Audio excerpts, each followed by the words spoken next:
सगळ्यात महत्वाचं मला मेंटली क्रिएटिव्ह गोष्टीतनं बाहेर येण्याची खूप गरज होती, कारण मी आतापर्यंत त्याच्याबरोबर त्याला असिस्ट करत होते. सो तिची टिकली सरळ लागली आहे ना, तिचं कानातलं उलटं नाही ना पडलंय, पदराचा काठ इथपासनं बघत होते ना मी.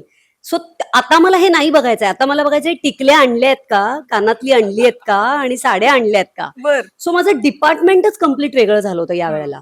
आणि ठरवून मी 24 तास स्वतःला हे सांगत होते, ऐक तुला हे नाही बघायचंय, कारण आम्ही चौघही पार्टनर होतो, म्हणजे चौघही प्रोड्युसर होत. प्रसाद डिरेक्ट करत होता, स्वप्नील काम करत होता आणि संजय सर कॅमेरा करत होते. त्यामुळे ते तिघं प्रोडक्शन मध्ये खूप लक्ष घालू शकणार नव्हते. म्हणजे मला अपेक्षाच करता येणार नव्हती.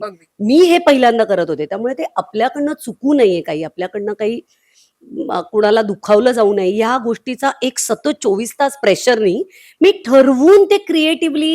म्हणजे प्रसाद बिचारा 2-3दा असं माझ्याशी काहीतरी बोलायला आला की ऐक मला काय वाटतं वगैरे, तुम्ही त्याला म्हणलं हो मस्त आहे, हे छान आहे, आणि मग मलाच कसं तरी वाटलं अरे नाही मी हे असं नाही रिॲक्ट झालं पाहिजे. सो ना ते ठरवून मला काय म्हणू प्रेशरनी करावं लागलं.